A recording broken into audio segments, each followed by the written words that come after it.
Well, after a highly dramatic season, a character finally meets their bitter end in what is sure a game-changing finale.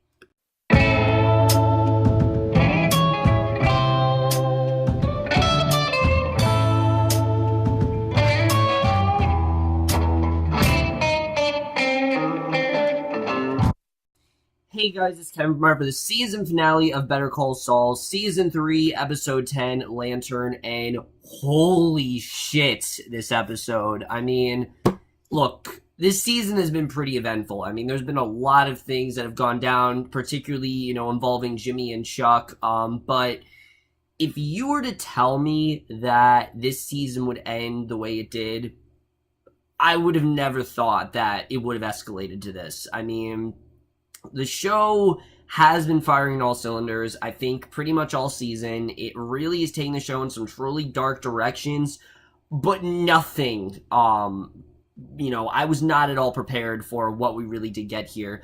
This has to be the most emotional episode of the show we've ever gotten. I mean, it was so tragic. It was so sudden, but it was also so well done, and in an instant so much has changed in the show in so many ways, but we really are starting to see the pieces of how Jimmy is going to make the transformation into Saul, and I think especially the end of this episode is really showing how that is going to come about. But let's just get into this episode, because I definitely do need to get into it. This is probably going to be a longer review than most, because I have so much to talk about with this episode. Maybe even longer than the Chickenary review, because I have so much to talk about with this one. But we start off with might be the shortest teaser we've ever gotten in this show. We see a flashback to a teenage Chuck, and he's reading the adventures of Maybelle to a younger Jimmy. Now, we remember we've heard about this book before in the season premiere, and what's great about this is it's kind of taking that full circle. Like, we see how Chuck did kind of comfort him,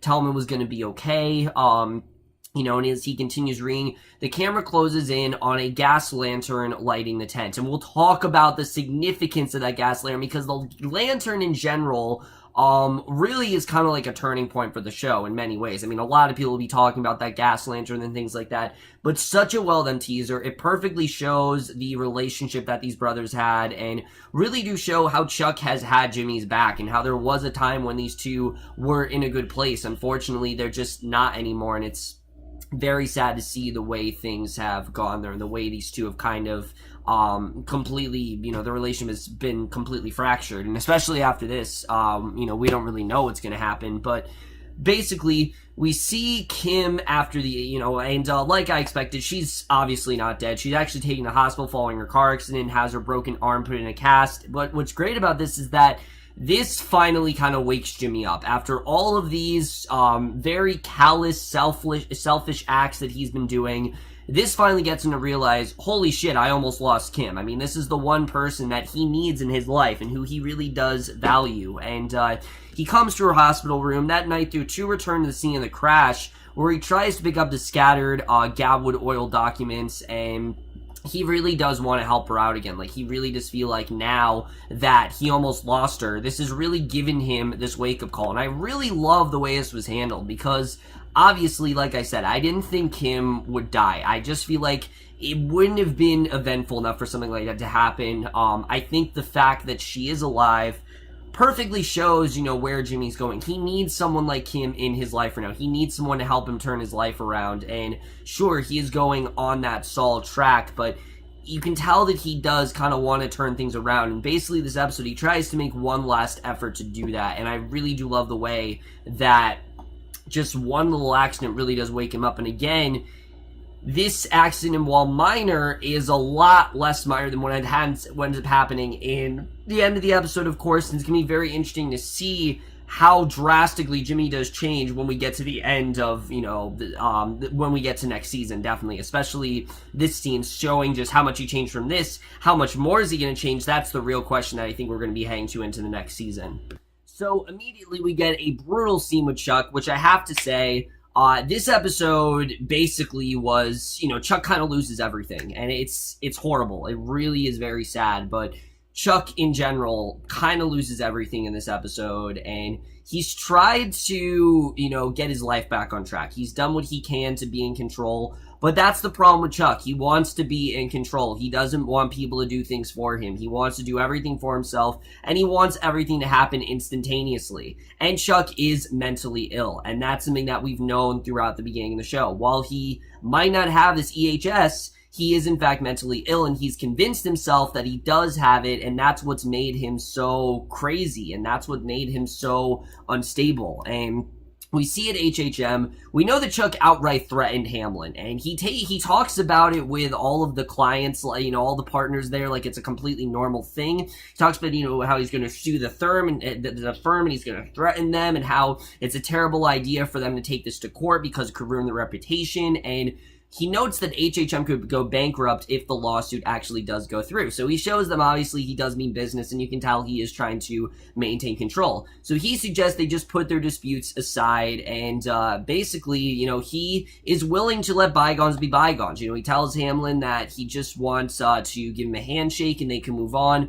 But Hamlin isn't really willing to do that, and it's understandable. I mean, when you outright threaten someone like that over something so trivial, like Hamlin just trying to get him some help and just suggesting that, he retire because he's just not well, obviously Hamlin's just not going to let that go. I mean, that's something that really disturbed Hamlin, and he calls out Chuck for putting his vendettas ahead of the firm's best interests, and that's really what he's been doing. I mean, Chuck has let his illness get in the way, and I love how Hamlin is, he's trying to be very patient here. He's trying to tell him, look, I didn't mean to cause you any problems. I just simply suggested that you retire, but the fact that you lashed out at me and outright threatened me, obviously that's just not something he's going to let go. And he basically hands Chuck this check for $3 million, the first of 3 installments paid out of his own pocket, which basically eliminates Chuck's leverage over the firm. That's the money that he needs. So once he paid that, he's done.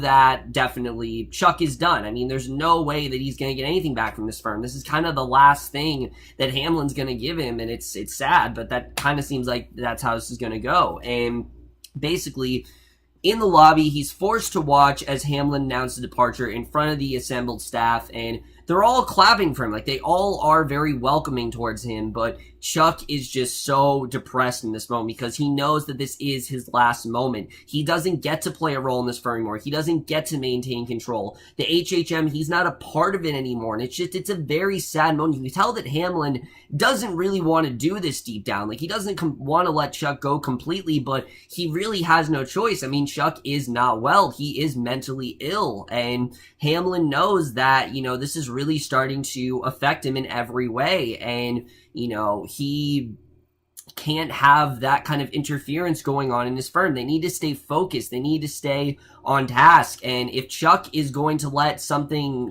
trivial get in the way, then he obviously can't have him at the firm anymore. It's a very sad end. It's kind of inevitable where, that this was eventually going to happen. I had a feeling that Chuck would find a way to ruin his position, but I did not expect this to go the way it did. I was thinking that he would retire or something like that. I did not think that Hamlin would outright basically force him to leave. It's a very bitter moment. You really do feel bad for Chuck in this instance, but you can really understand why Hamlin did what he did, and it's one of many very, very depressing moments for Chuck that is really kind of the crux of this entire episode, is Chuck's downfall in many ways. So we then see Jimmy. He's saying to Kim as she's recovering at her house, and like I said, while Chuck is kind of meeting his bitter end, Jimmy is trying to make the road to recovery. He really is trying to fix everything. While making her breakfast, he says that he plans to move out of Wexler McGill's office space and sublet the building. Basically, he blames himself for Kim's accident, feeling that Mesa Verde the Mesa Verde address swap was the root cause of Kim overworking herself. And I would agree with that. I think Kim was really overworking herself. She was trying to focus on other clients, but she was also trying to focus on Jimmy and trying to, give all those payments to Hamlin. I mean, there was just too much going on with her, and Jimmy really feels like he caused a lot of it. And she replies that falling asleep at the wheel was a result of her own decisions, and he expresses her guilt for putting herself and other people in danger. And a lot of people will be like, this is kind of out of character for Kim because she's noticed these signs with Jimmy, but I didn't think that. I mean, I think now that Jimmy is actually kind of coming clean and be like, yeah, I fucked up, now Kim's kind of willing to admit that she did as well. And I like the way that they're kind of working things out. I really thought like this was going to be the end of their relationship, but it doesn't feel that way. It feels like these two are actually going to stay together possibly. And Jimmy basically tells her that he wants to fix everything. Everything that he did, there just are a few loose ends that he really does want to tie up. And regardless of whether or not he actually physically can, he still wants to try to make an effort. And that's progress for Jimmy, definitely, especially where he's been lately. This is definitely progress for him. And I definitely did like seeing him say, look, I do want to try to fix some stuff. So I really do love the way it was done. But we then see Hector with Nacho and Arturo and Tao. They arrive at Manuel's upholstery shop, and we knew this was obviously going to happen. You know, Manuel tried to stop, Nacho. He kicked Nacho out of the house, and Nacho was trying to tell Manuel to stay calm, but he gives Hector a tour of the property, and he explains how it'll be used for Hector's drug business, and Nacho obviously doesn't want this to happen, but he knows very well it's gonna happen and he can't really stop it. And Hector then approaches Manuel. He offers him several $100s, but Manuel tells him to get out of the shop. He wants nothing to do with him, and Manuel is not remaining calm here. Like, Nacho's trying to stay calm, and he's trying to be like, this is kind of what we have to do. But Manuel is not going along with this at all. He's just, being very dismissive. He doesn't want anything to do with Hector, and he's really making himself, putting himself in a very bad position here. And Nacho tells his father to think about their loved ones, persuading him to take the money, basically, tells him to think about that they need this money and that they could actually use it for good things. And I love the way the show is focused more on Nacho this season. I feel like we haven't really had a lot of that. Nacho's been very background in the other two seasons. And yeah, he's been there, but I feel like this season we really focus more on his character, and it's made me really care about Nacho a lot more than I initially did. And he tries to tell Hector that his father will eventually come around, but Hector replies that he doesn't trust him. I mean, Manuel does not seem to want him there, and I don't blame Hector for not trusting him because Manuel hasn't exactly given him a reason to. So, despite the fact that Nacho really does want Manuel to be a part of this, obviously Hector just isn't into that idea. So, I thought this was definitely, again, quite tragic for Nacho. You can tell he really does want his father to work on this with Hector, but he's just not willing to comply, unfortunately. So, at Kim's house, you see Francesca. She presents her with get well gifts from Mesa Verde and Billy Gatwood, and she comments that Kim is lucky to have survived a crash on that particular road, coming to see deadly accidents while driving there, and obviously this really scares Kim. I mean, the fact that she had such a close call, I mean, it's crazy, and despite being told that they might be able to meet Gatwood's deadline, Kim tells Francesca to cancel his meeting and postpone her other appointments because it's just too much for her. She needs a break, and I like that Kim told herself that she needs a break because she does. I mean, she's been doing too much legal stuff, and we get this really fun scene. They actually go to Blockbuster Video, they rent a bunch of DVDs, and it's probably the only, fun scene in this episode, and I actually really did love what we got here. I like that Kim, again, she's trying to make that step towards recovery, and that was something I thought was really well done. However, what we get next is a scene that I think all of us are going to be talking about for seasons to come, because Kim's words to Jimmy cause him to reconsider a lot. He's realizing a lot of things that he did wrong, like with Sandpiper Crossing and trying to mend fences with Kim. But the main thing that he really wants to do is fix things with Chuck, because it's not hopeless, he feels like. He feels like maybe he could turn things around with Chuck. Maybe he could try to just put this all aside and start over. That's really what he's trying to do. And if he can get Chuck out of the way, not necessarily, completely cut ties with him, but get him out of the way at least and get him to be on a better path and actually get them back on good terms, then he and Kim can have a better future, and that's all he really wants. We can tell, we can tell that Jimmy, he just wants to have a normal life with Kim. Now that all of this, has kind of come into play, he's realizing what really matters, and one of those things that really matters is making amends with his brother. So he reluctantly drives to his brother's house, check up on him, and upon entering, he's surprised to see that Chuck has completely reinstalled everything. The electricity is in his house, so Chuck is acting like he is 100% fine, but we can tell very well that Chuck is playing it up. Just like he said at the trial in episode 5, Chuck is very well playing this up, and his poker face is really good here. He tells Chuck that he regrets how he handled their feud, and signals that he really wants to make amends. He wants things to get better. He really wants to be be able to turn things around. And, you know, Jimmy, again, he's always kind of been the one to help out Chuck and really been the one that's had sympathy for Chuck. It wasn't until Chuck kind of threatened him and Jimmy realized that Chuck really wanted to, you know, prosecute his brother and basically send him to jail, that Jimmy really did start to go after Chuck. Before, he's tried to push back and always be like, all right, now is not the time, now is not the time. But because of what Chuck did, it really did drive Jimmy into this hole, and he really is trying to get himself out of it. You know, obviously, you know, it's a little bit fractured between them, and he really did want to change that. But what Chuck says in this moment really seals the deal for how done their relationship really is. And basically, Chuck outright rejects Jimmy's overture, saying that his sentiments are pointless because it is in his inherent nature to hurt those around him. That's everything he does, and he's just going to keep continuing to do that. And I do agree. I mean, that's something that Jimmy always does. He does what he thinks is right, but in turn, that always ends up hurting someone. You know, what he did with, you know, Irene, or what he did to Kim. He's always kind of the root cause of that, and no matter what he says or feels, he's always going to hurt people. So Chuck feels like this is completely pointless, and he tells Jimmy something that I don't know if it's necessarily true, but he tells Jimmy that, you know, basically none of this matters to him because he, in general, never really mattered to him. And obviously, Jimmy is crushed after this. I mean, there's nothing worse that he could really say to him. You know, here's Jimmy. He's trying to pour his heart out to Chuck and tell him, I'm sorry and I really want to start over. But Chuck is just not willing to listen to it. And I didn't see this as Chuck being done with Jimmy. He just kind of felt like there wasn't a point. Like, there was no point in continuing things with Jimmy because he didn't really see a point in anything anymore. And I don't think that Chuck really meant that. I think there is definitely an ounce of respect and an ounce of care that Chuck really did have for Jimmy. But because of how mentally unstable Chuck really is, he did not say what he really felt, and I don't think he genuinely never cared about Jimmy. I think, honestly, Jimmy did matter to him, but because of the place that Chuck is in right now, he's just not in the right mental state, and obviously, Jimmy then leaves completely crushed. I mean, there's no way that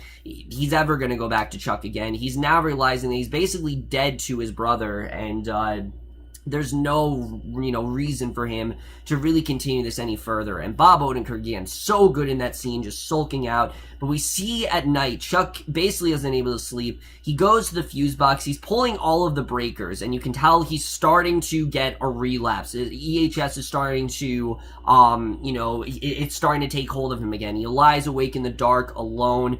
Basically, the way that Jimmy said he's going to meet his end. So the way this comes about, it's kind of like, holy shit, I mean, this is how Chuck is kind of going to meet his end, and this is kind of the first step to, again, Chuck's bitter downfall that he really takes throughout this episode. And obviously, that conversation that Jimmy had with Chuck, I think, is something he's going to remember for a very long time.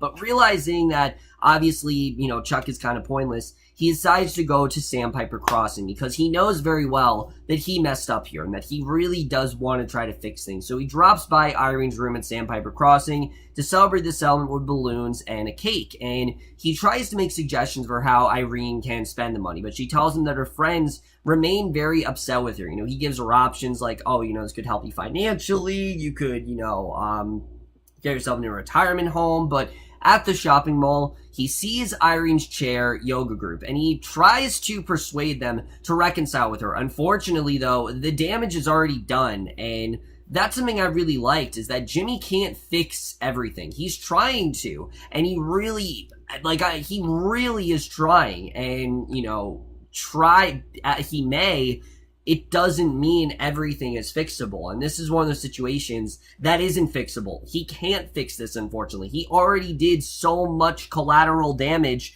with this group that they're now believing that Irene is this horrible person and that she's very sleazy and they want nothing to do with her. And the other ladies remarked that Jimmy is a good friend, and Irene doesn't deserve him because of that. Obviously, they're very unaware of his role, manipulating them into agreeing to the settlement. It's very sad to see the way that all happened. Again, you can really tell that Jimmy, I think he genuinely did want to help Irene. I think he genuinely did feel like he could have done something here. But unfortunately, even after receiving the money, they're claiming that they've shown their true colors and that they don't want anything to do with Irene, unfortunately. So it's very sad to see. And the fact that Jimmy did this to Irene, again, obviously he feels really bad for her, but what's done is done and he can't really fix it. What we get next, however, is one of the most disturbing, tragic scenes I have seen in recent memory. I mean, this next scene with Chuck is so well staged, but also so horribly realistic that it was almost hard to watch the way this was done. Basically, as we know, Chuck is basically at the point of his life where not a lot matters to him anymore. He's not in control of things. His brother, he's not in control of that situation. He's cut his brother out of his life. He's cut Hamlin out of his life. Now all he's worrying about is EHS. He's having a major relapse, and he calls the power company asking why the meter's still running when he has to shut off the power to his house. What's going on here? Why is this meter still going on and off? Where is the current being drawn? And obviously, he's obsessed with it. He needs to find that source of electricity. Unfortunately, the power company tells him, look, we can give you till Wednesday. We'll check on it then. But Chuck, being the impatient, person that he is, he's not willing to wait. He needs to do it right now. And what he does next is just so tragic to watch. He literally goes around the house. He starts flipping switches and unscrewing bulbs. Nothing seems to be happening. He's periodically checking to see if his meter has stopped, but nothing is happening really. So he cancels an appointment with Dr. Cruz. And at that moment, I'm like, okay, this is it. There's no way that Chuck is really going back on this. Like, he's done, basically. And he cancels an appointment with Dr. Cruz. He even disconnects his phone, like completely disconnects it. And basically, he's driven to tearing apart his walls, looking for hidden source of electricity, even starts going into, like, his bookcase and he destroys it. He finds a piece of wiring hidden in the wall, but he discovers that the meter is still running after hours of searching. And he's, like, tearing apart his house at this point. His shirt's all sweaty. I mean, he's really just going over the top, and he's doing whatever he can. He's so fixated on finding this current that he doesn't care what happens to his house. His house is in complete ruins at this point, and in anger, he ends up literally destroying the meter with a baseball bat because it doesn't matter to him anymore. He's so desperate to find the current, and the fact that he can't, that's kind of the last straw. Like, this really does signify this is the end for Chuck. Nothing really matters to him anymore. It's a very bitter way to end things for him, but it very well is inevitable after everything that Chuck's lost. He's lost his brother, he's lost his position in HHM, and he's lost his mind clearly. There's no reason for him to go on anymore. And this really is, I think, the thing that really does signify his decision at the end of this episode. It's one of the most tragic, realistic things I've seen in quite some time. The music as well was so eerie and haunting and really just heightened the tension throughout the entire scene. But it also really did feel like this is something that Chuck would do. He's clearly lost his mind. He's not well, obviously, and it really does signify why he does make that change, why he makes the decision he does at the end of this episode. It's horribly tragic, but it definitely is the direction to take his character, and it's something that I truly will never forget, and it definitely should give Michael McKean that Emmy. Like, if he does not get an Emmy after the scene, I'll be very surprised, and he definitely does deserve it after what he did here. So, similarly to what Chuck is going through, we see Nacho, and Nacho is also very much at the end of his rope. I mean, think about it. He knows that Hector is not going to support his father, and he very well is against his father. Like, he wants nothing to do really with, he wants nothing to do really with, Manuel at this point. He doesn't want him in his life. So Nacho at this point, he's ready to kill Hector. Now, he's not going to. So I genuinely thought Nacho was going to die in this scene because we know Hector's not going to. So he sits in his van outside the upholstery shop. He's got a gun in the passenger seat. And this scene was basically like Breaking Bad. I mean, this was incredible. Hector pulls up in his car. He takes the gun and he attempts this ambush. And however, Arturo and Carlos unexpectedly arrive and they prevent Nacho from proceeding. They know very well what Nacho's going to do, and they're just not going to let him do it. So the 4 watches, Gus and 1 Bulza, they arrive to confront them, and Bulza reiterates Don Eladio's position that Gus will take over drug distribution for the cartel, and obviously Hector is very enraged about this. He wants stock in it. He's not going to let Gus take it all away from him, and he opens the Vital with Nacho's spike pills, and this time the pills actually work, and it gets to a point where Hector's like, no, I want stock in this company, and he almost dies from a heart attack. Like, he literally falls to the ground with a heart attack, and Gus urges Bulza to leave the scene. As he performs CPR on Hector, he saves his life after Hector's lowered into an ambulance. Gus suspiciously eyes Nacho. There's a lot of things to consider in this scene. First of all, I think this is going to be how Hector gets in the wheelchair. This is something the show never revealed. How did he get in the wheelchair? How he stopped talking? I think that this is how he meets his end. It's from that heart attack. It's from taking those pills. You know, obviously this doesn't end up killing Hector, but we know there's definitely a reason why Hector does end up in that wheelchair. And I think that what we're getting here is really showing those steps to this. Okay, this is how it happens. This is how he has to ring that bell. This is how he stops talking. So I think that definitely something to point out. However, there's also Nacho, and I've said it before, I think Nacho's days are definitely numbered. And the look that Gus gives Nacho, that's not a look of just suspicion. That is a look of, you are now on my hit list. And I would not be surprised if Gus goes to Mike, who was conspicuously absent from this episode, which honestly, I don't think he really needed to be there. I think we know what's going on with Gus and Mike. We'll get more of that next season. I don't think Mike needed to be in this episode. I think having Nacho as the center of focus of this storyline, I think made a lot of sense. But Gus, I think, is going to kill Nacho. I think Nacho is pretty much at the end of his rope, and I'll be very surprised if we end next season. If there is a next season, which I'm pretty sure there will be. I can't imagine there's not going to be a next season. And Nacho isn't, you know, still alive. I don't see that happening. I think Nacho is going to get killed next season, and I think it just makes the most sense to do that. I mean, the way that Gus looks at him, we know how powerful Gus really is. We know what Gus really wants from Nacho, and I think he is, possibly going to go after Nacho, because obviously he wants Hector killed in a less humane way, and I don't think that's the way that he wants Hector to go. I think he wants Hector all to himself, and he's not going to let Nacho get away with it. So that scene in general, I thought was so well done. I love the way that was handled. I think they perfectly set up the end for that character. Again, it was very quick. It was something that was extremely well done. You could tell, obviously, he was at the end of his rope, and I'm definitely interested in seeing where we end up going with that next season.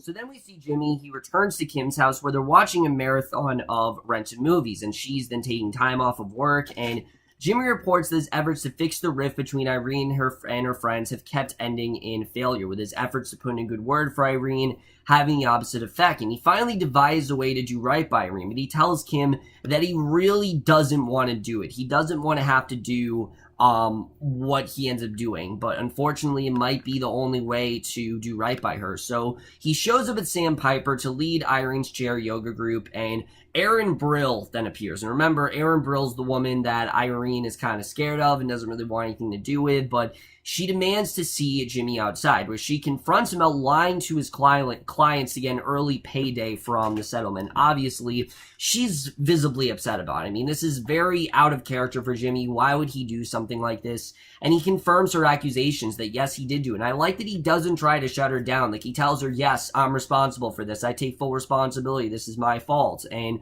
he makes jabs at Irene and her friends, seemingly unaware that they can all hear him back in the yoga room through his microphone. So he doesn't seem to care that, you know, he doesn't seem to notice that they can hear him. And basically, when he returns, Irene and her friends start rebucking him, and they walk away. And it's actually revealed that Jimmy engineered the incident with Erin to help Irene and forego the settlement, basically. That's kind of why he did this, that this was all kind of brought about that way. And Erin says that she was telling the truth when she said that Jimmy is disgusting. And I will definitely admit that what Jimmy's doing is quite disgusting. It's not right at all, and definitely that's something that is starting, he's, you know, definitely starting to transform into Saul in the way. You can tell he does care about Irene, but obviously she did want the settlement, and it could have helped her out, but that really did cause this rift between her and her friends. And at the end of the day, as much as the money's important, Jimmy does care about people, and he really does want to do what he thinks is right, and I think this is the right thing to do. I think it definitely does make sense for Irene to not get her settlement. It's obviously something that's kind of sad because you want things to go well for Irene, but unfortunately, he has to do what he has to do, and I thought it was definitely sad the way that went down. But we then see Jimmy and Kim, and they're moving out of their office space at, Wexler McGill. They just think they need something bigger. They apologize to Francesca for laying her off, but she says that she'll be able to return to her job at the motor vehicle division, and Jimmy promises to hire her back if he and Kim restart their practice, which I feel like they're going to. I feel like we are going to see Francesca again, possibly, and after she leaves, Jimmy then tries to throw away his Rolodex, seeing as he has disgraced himself with his elderly clients. But Kim, surprisingly, is telling him, no, keep that Rolodex, it's important, and basically, as he does know if he might, as he doesn't know if he might still need it. You never know. Maybe something will happen. And after admiring it, the Wexler McGill wall mural, basically, he says that they have a really nice wall. She says that they will get a better one. The two actually do leave. And I think this was definitely the right step for them to actually move out of their office space. One of the big problems I think they had is that they were working together. They can be a couple, but they just can't be working together. It's gotten too overcrowded. It's gotten too complicated. And I think the fact that they're moving out of Wexler McGill is definitely the right step for them, and I'm definitely interested in seeing where that ends up taking them.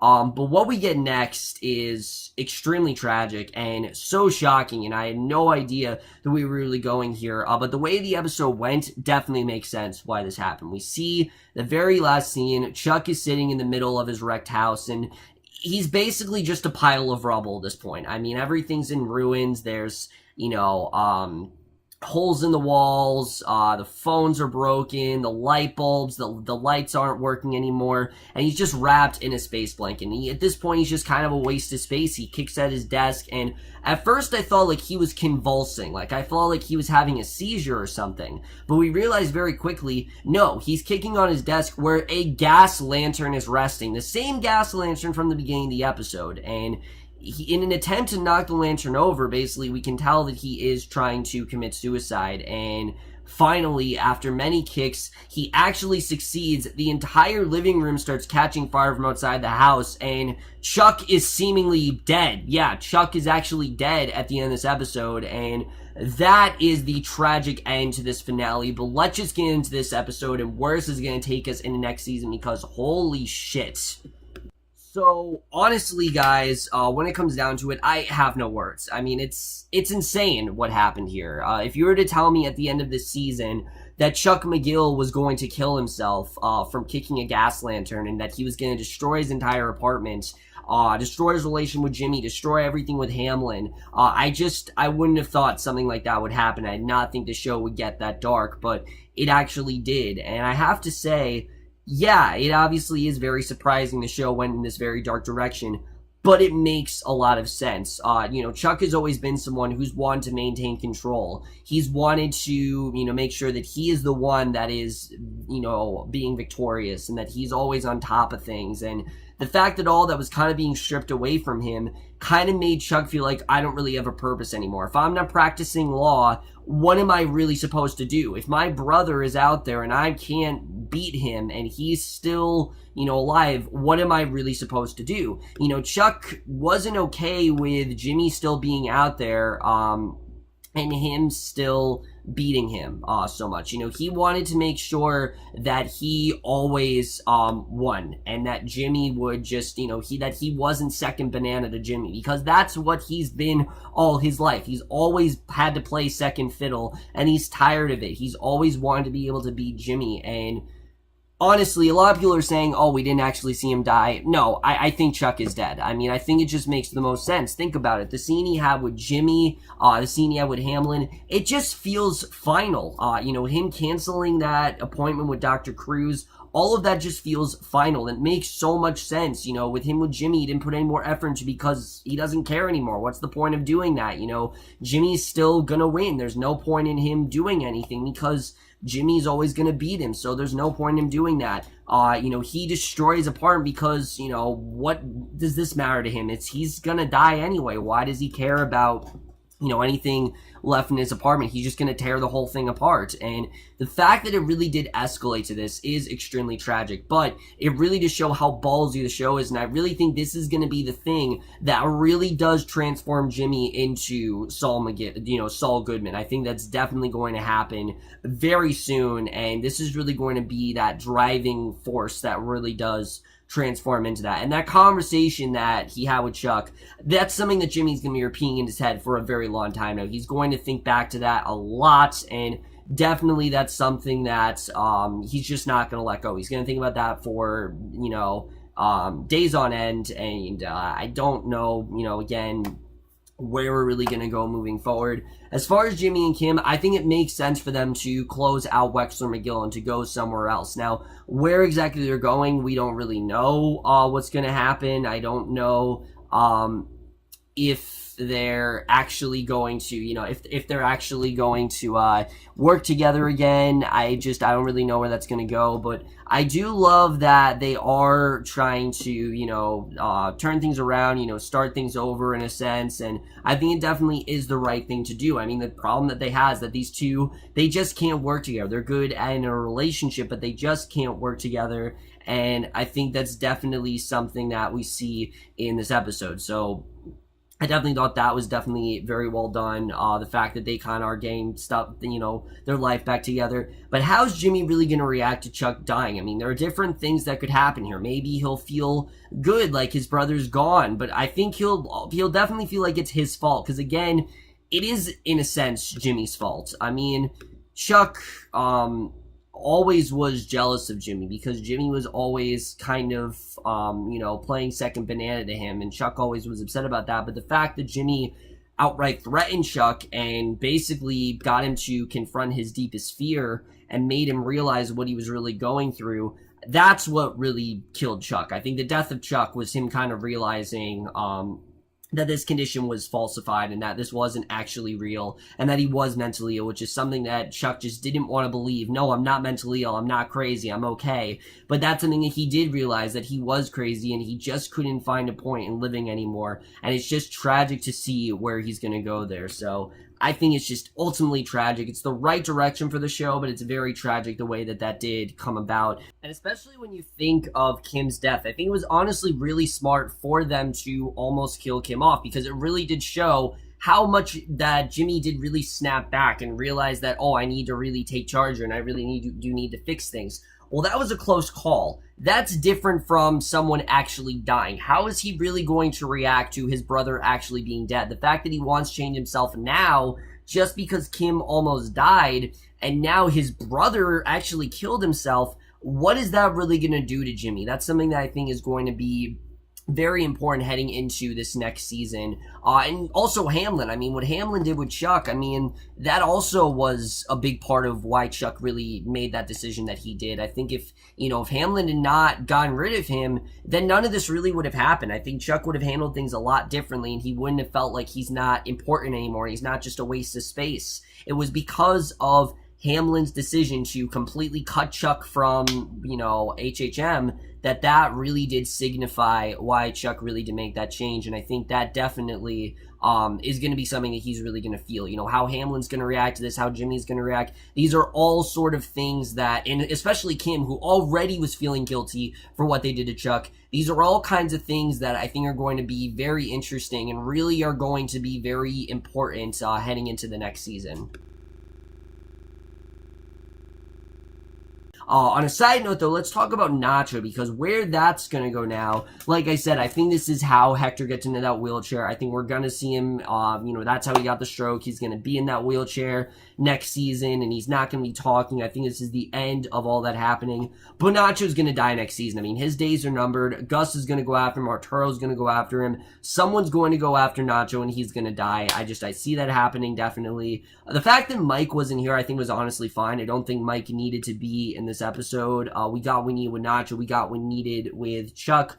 Overall, guys, this was a perfect finale, and it's the best finale the show has given us. I mean, I loved last year's finale, but that's nothing compared to this. I mean, this just felt so final, and they did such a great job sealing Chuck's fate and really taking us through that journey with Chuck, of showing the care he did have for Jimmy and showing what he did for Jimmy and all that kind of stuff. I think all that was just presented so well throughout this entire episode. The scene with Hamlin, I mean, everything just felt so vital and final, and I love the way that was done here. And not many shows could do it as well as this show did, but they really got it down perfectly, and I was extremely impressed with the way that was done. And the fact that they did kill Chuck is very ballsy, and yes, we are losing Michael McKean. It's sad that they are sacrificing him. He's such a good actor, and he plays that role to perfection. But honestly, I don't think they could have done much more of the character. I think it only does make sense to kill him off, and I think the fact that they did really is going to take his show in a completely unexpected direction. I can't wait to see really where they're going to go here, even though it's going to be really tragic what's going to happen. I absolutely loved everything about this finale. I know I loved episode 5, but this episode I think is just as good. It definitely is on the same level of that episode.